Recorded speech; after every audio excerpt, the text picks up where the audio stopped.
had a court reporter transcribe and certify this transcript of the interview of May 25th, 2010 from the tape of Mr. Weaver. Take a look at that second, sir. Objection. I haven't heard the tape. I don't know what the transcript is. I've never seen the transcript. Tape's been provided to Judge Allred in discovery, the tapes of the interviews. It's my understanding. And the transcripts. The transcript of the statement was provided. But this is a new transcript. This is one that provided by a court reporter. I can. I don't mean probably use the commission's. I'll use the commission's statement, but I felt like having a court reporter do it. If there's any questions about it, so I'll be glad to use the That's statement. okay. That's okay. Let's just use this. All right. I'll tell you what page to turn to in a second, sir. You certified this is the same. It is we took the exact tape of the interview and had it transcribed by Barlow reporting, and she certified that as court reporter. If you would, sir, turn to page, first of all,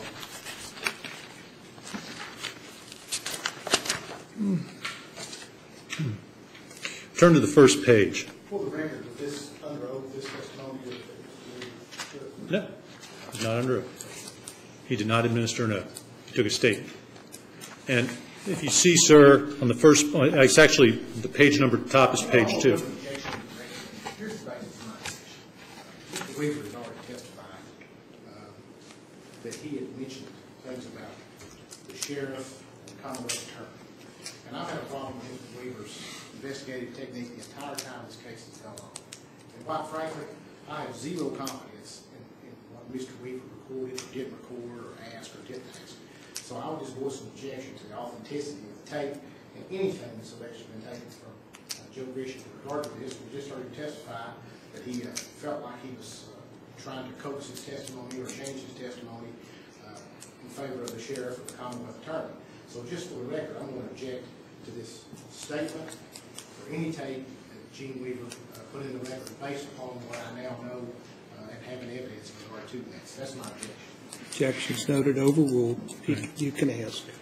If you would, sir, look at page 2. It's up, number 2 is up in the top-hand corner. And if you go down, it says on about line 12, it says, before we get started, sir, if you would, just please state your full name and spell your last name. Your answer was, okay, Joseph Anthony Grisham, and you spelled Grisham, correct? Yes. All right. And Mr. Weaver then said on line 17, and you are aware that this interview is being tape recorded. And your answer was, I'm in my office in Harlan County. I'm the judge executive of Harlan County. So we're in the judge executive office. Mr. Weaver then says, and you are aware that we're tape recording this interview. Your answer, yes, I am. Then he asks you, and you're willing and voluntarily providing this information. Your answer, yes, I am. Did I read that correctly, sir? Yes. All right. Then, moving to page 26, please.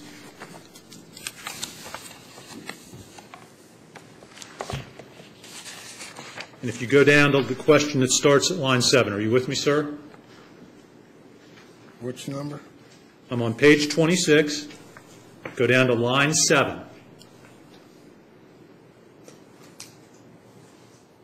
Okay. And tell me if I'm reading this question and answer correctly. Mr. Weaver, okay, so there was a case before Judge Allred, where you filed an affidavit with the court. Your answer, yes. I was approached by an attorney in town, a Mr. Buttermore, and he asked me if I had this conversation with Judge Allred. I said, yes, I did. And the conversation involved a property, which was Sunshine Valley Farms building. And it was a food building. But he brought me over there and asked different questions about that building and ownership and how we would like to make a lab out of that and use that because there's so much of the labs are sent out of here and they take a long time to get results back. And so we went into ownership, which was tied to the IDA board and a Mr. James Howard. And I told him what I knew about it and everything. But he was rather strong about the position that he held, that it wasn't James Howard's property. I actually felt along the lines, much like Judge Allred, that the way the property came about, that the IDA board should have handled things differently than they did. but I had talked to the state about it, and the state has never wanted to touch it. They just said, well, it was okay. But I'm on record. I'm on record challenging a decision about James Howard's acquisition and payments and whatever. So we did discuss all that. Then, when Mr. Buttermore came to me and said, did this discussion occur? Did this occur? I said yes. I said, you're asking me involves a court case. I said, I have to tell you the truth. And so when he said, are you willing to sign an affidavit to that? I said, yes, I am. And then when I did that, Mr. Buttermore said, I won't use it unless I have to, you know. And so it was on the 21st, I believe, of April, when that case was brought before that was the day I signed it. But end of sentence. Did I read that correctly, sir? Mm-hmm. So at that point in time, when Mr. Weaver interviewed on May 25th, you gave him a detailed recitation of your recollection of the conversation you had with Judge Allred about this IDA property, and you told him about the affidavit that you signed with for Mr. Buttermore, correct? Mm-hmm. Is that correct, sir? Yes. All right, thank you.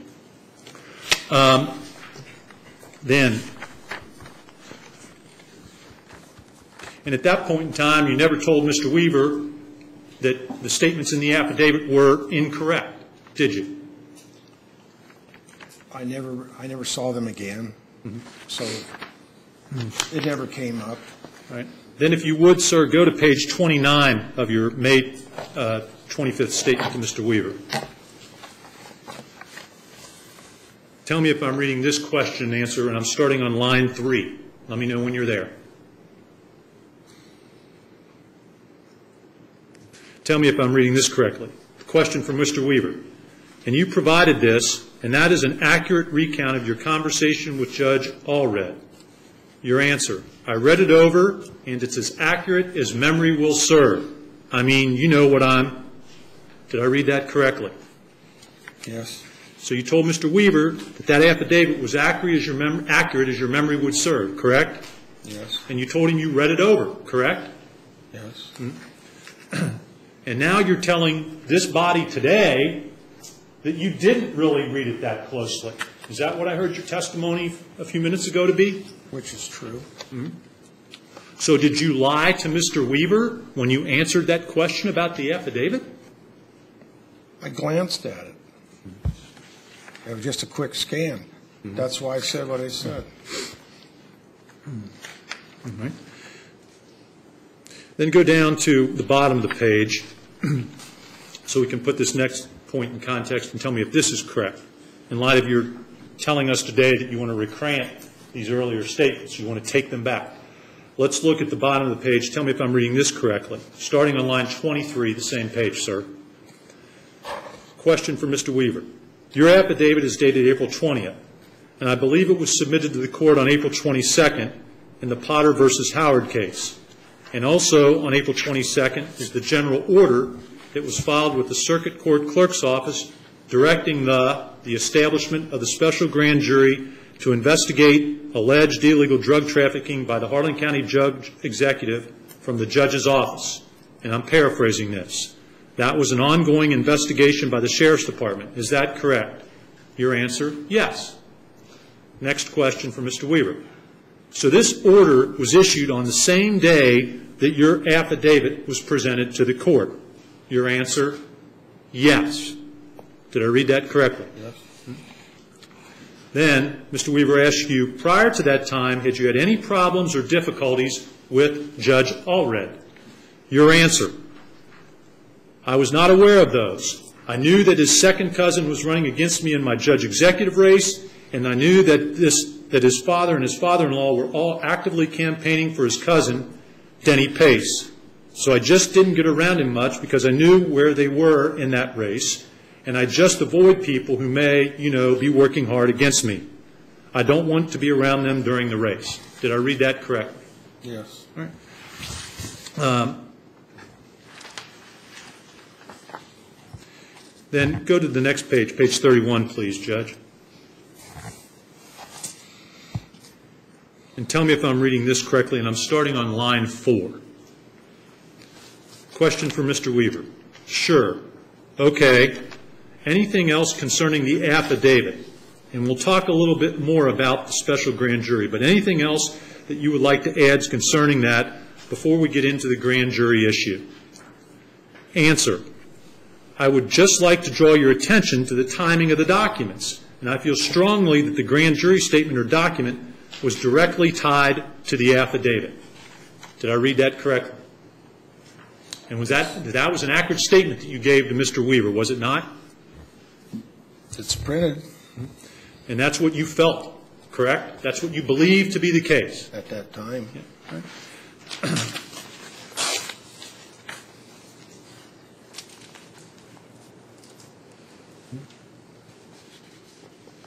Then go to page 34. No,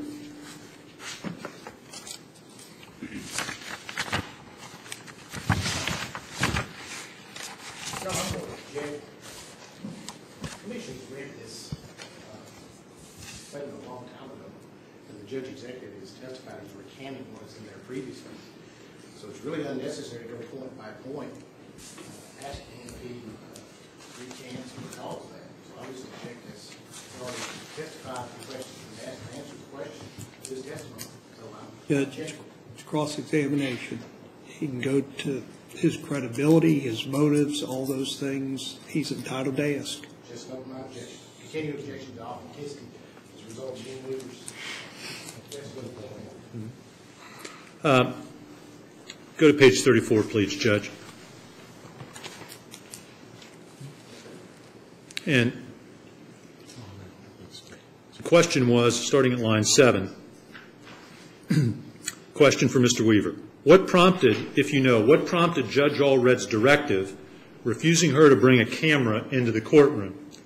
Your answer. The only thing I could suggest was that she had interviewed me and maybe Henry Johnson, and I think Sheriff might have declined. But when the situation broke about drug trafficking in my office, Ashley was down here and wanted to interview me. And I said, we'll do it. And at that time, my key words were that this is a failure of the judicial system. I'm made guilty in my family and my office, and I have been destroyed. And that the timing of this and the fact that his second cousin is, running, and I said things like that. I had to. Question, okay. Answer, because it all made sense. Did I read that correctly? Yes. All right. And when you said in there, when you said on line 29, when you referred to his second cousin, the his you were referring to is Judge Russell Allred, correct? Yes.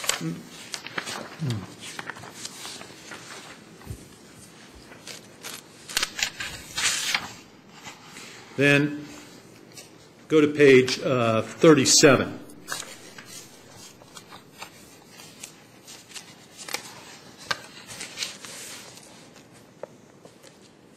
And tell me if I'm reading this correctly.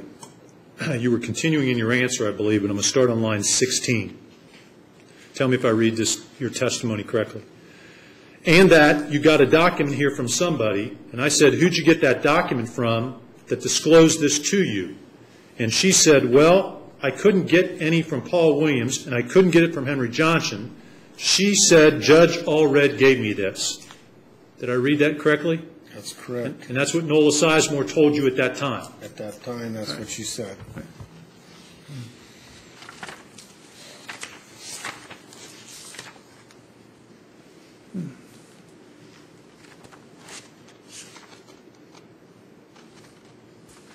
Then, after this broke, you went and spoke with Commonwealth Attorney Johnson. After this news story broke about the special grand jury order, you went and spoke to Commonwealth Attorney Henry Johnson. Is that correct? No, I never went to his office. Did you speak with Commonwealth Attorney Henry Johnson after the story broke about the special grand jury order? Yes. And he's the one who set up the polygraph for you, and he's the one who presented it to the regular grand jury so that a no-true bill could be returned before the election, correct? Yes, he came to my office, and I said to him, you are the Commonwealth Attorney. I want my day in court. I've been lied to. I've been used. I want a polygraph. And I insisted that I have it because I had to clear myself.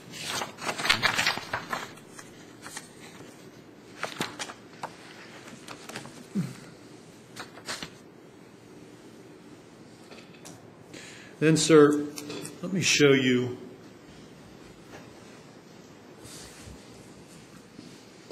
what has previously been introduced into evidence as by Judge Allred as Exhibit B. It's a news from the Harlan Daily Enterprise. It's their edition of April 27, 2010. Okay? And there's an article here. It starts here. And what I want to ask you about is on the second page, but to put it in context, you might want to read that first and then turn over, okay? And let me know when you've done it.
Okay. You have a chance to look at that, Judge? Right. And did you tell the reporter who wrote that article, that's printed in that April 27th edition, that you felt that the call for the special grand jury was politically motivated? Yes. All right. And you also told her that if there were, quote, if there was any doubt, look at the timing of this. Correct? Yes.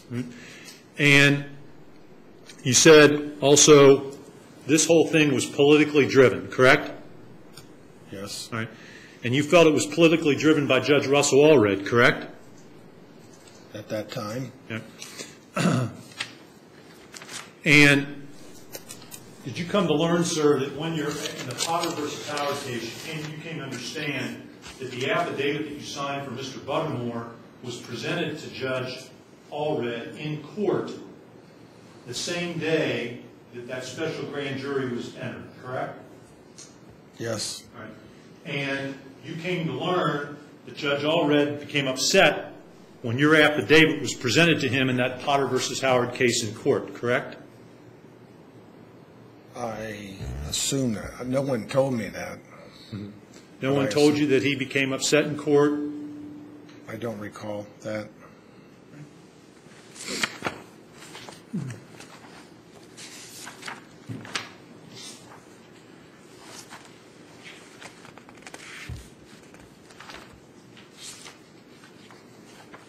One second, please, Mr. Chairman. I have to try and find that specific reference.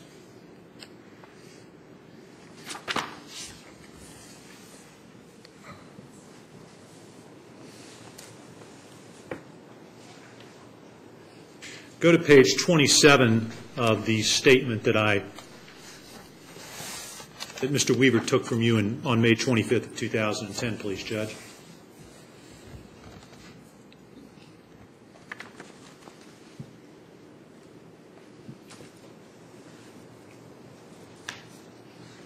Okay, you're on page 27, sir? Yes. All right, go to the bottom, starting at line 20, and tell me if I'm reading this correctly from your statement to Mr. Weaver on May 25th of 2010. Question, it's dated the 20th, so I guess the next day it was presented? Your answer.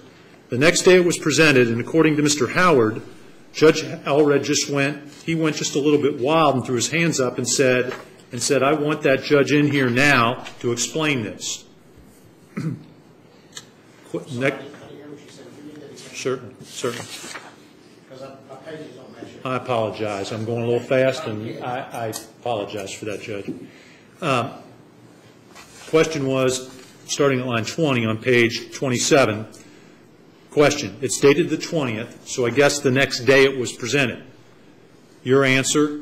The next day it was presented, and according to Mr. Howard, Judge Allred he went just a little bit wild and threw his hands up and said, I want that judge in here now to explain this. Did I read that correctly? Yes, Right. So Mr. Howard apparently reported to you what happened in court that day. apparently. That's his version of what happened, of course.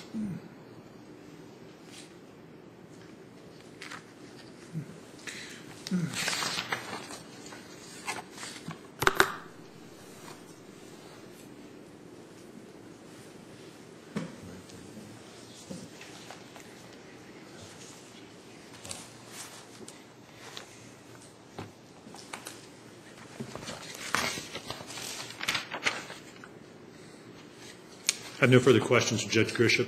Thank you, sir. Thank you, Mr. Leave all Chairman. that Judge there. Allred. Redirect. State No further questions for Judge Grisham. Thank you, sir, for your time. Thank you. Any member of the commission have any questions for Judge Grisham? Judge Johnson. Judge Grisham, you indicated that you'd had 6 or 7 conversations with Judge Allred. Yes. Is that correct? Yes. Afterwards? Can you recall, you indicated there were 3 of them at your office? At your office, is that correct? Yes. And where were the rest of them? He was at his office and outside sometimes, like at the fence or something like that. I'm sorry, didn't At the fence where they park. in the area of the courthouse? Is that what the The fence? fence around the courthouse. Yeah, in that area. Because he parks outside. Okay. Thank you, sir. Other members of the commission. Judge Keller. Judge Grisham, my name is Michelle Keller on the Court of Appeals, and just for the purposes of the commission members, the one thing that wasn't talked about in your testimony was exactly what was in your affidavit. I think it's fairly short, but could you refresh our memories? I mean, can you just read your affidavit to us? It's been admitted into evidence. You want me to read it? Yes, sir. Okay. Come now, Joseph Grisham, who after being duly sworn states that he is the current Harlan County Judge Executive for Harlan County, Kentucky. The Harlan County Judge Executive is the chief executive officer of the county and oversees and supervises the operation of Harlan County, Kentucky, along with various boards that oversees various aspects of county business. The county has a board known as the Industrial Authority Board that owns industrial property in Harlan County, Kentucky. The board owns an industrial site that formerly housed the Sunshine Biscuit Bakery factory, which is leased by the Industrial Authority to James Howard. Judge Russell Allred, during the time frame that he was holding office as Circuit Judge of Harlan County, contacted me and requested that I come to his office. Upon my arrival, Judge Allred requested that I use the county's efforts to regain control of this property so it could be leased to a potential tenant that would operate a laboratory for analysis of various medical conditions, including drug and alcohol abuse. After I informed Judge Allred that it would be impossible to rescind the lease, he became somewhat agitated that Mr. Howard would continue to hold the lease on the property. It was my impression that Judge Allred was upset that he was not able to lease the property for himself or the laboratory that was interested in the property. I then left the judge's office. So, Could you, oh, I'm sorry, go ahead.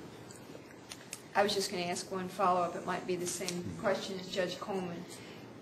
And so what specifically from that affidavit are you now saying was not true?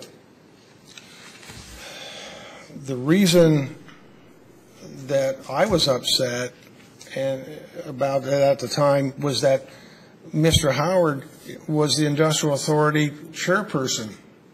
That was one issue. And he was moving the property from a rent position to a lease to a lease to owner, a contract for deed. And that's when I found this out. Judge Allred's position, which didn't come out here, he didn't really want it for himself. He wanted it to be. I understand, Judge. Okay. Maybe I didn't make my question clear. Let me Okay. make it clearer, Okay. because we've heard the positions of everybody Okay. about that property. What I'd like to know, and I think other members of the commission would like to know, is as you are testifying today, what are you saying that you said in that affidavit is no longer true, or that you didn't mean? It's the part down here where he wanted the property for himself. That was never really the case. But, and you're saying that you said it was the case on that day. Why? There was a lot of discussion in the community at that time about a lab and relatives of Judge Allred and putting a package together. And so when Mr. Buttermore took information, went to his office, typed this, he brought it in my office, handed it to me, I just glanced at it, signed it, and left. I trusted him. That got stuck in there, and afterwards I recanted that. But what part of it, you recanted the part, what part of it did you recant? Just that one line? Just that, where he tried to bring the property to himself Okay. is primarily my objection, because he did not. But you did speak to him about the property and so forth? Yes, Okay. that's correct. And that's when I found out that Mr. Howard claimed ownership, and I said, no, he just rented it. But that's why we had this discussion last month, because it moved from rent to lease to a lease to own, a contract for deed. And I began fighting this almost immediately after the time I had heard about it.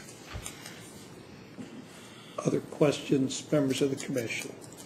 Judge Allred, does that raise anything that you wish to inquire about? I can look at the affidavit. I know you've been asked about this 100 times.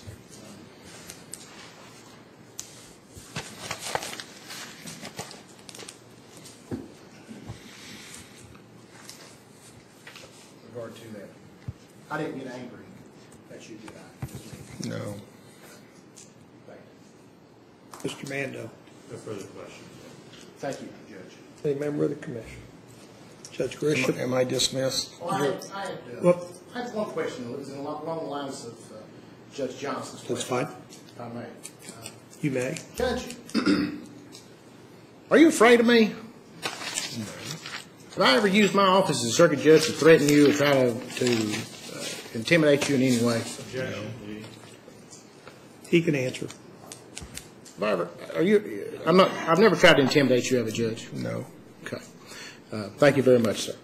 Mr. Mando, No further questions. members of the commission? Judge Grisham, you're free to go. I'm assuming he can go back to Harlan. Nobody's going to need him back here. Thank you. Thank you, Judge.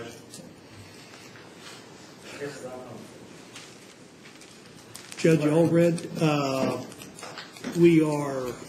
do you have, you had indicated you would like to testify, start tomorrow morning. That's not a problem. Do you have any other witnesses to call today to finish up, or are we pretty much done except for yourself and those two? And you know what, we can do the stipulation of the records. I'll just print that out and bring it. It's an ALC website, it's ALC's records, and I'll We'll be able to do my best verify to get that. hold of it. We should be able to verify All that right. somehow with the technology and get that done. I'll do my best to get hold With of it. that, then you're the only witness left?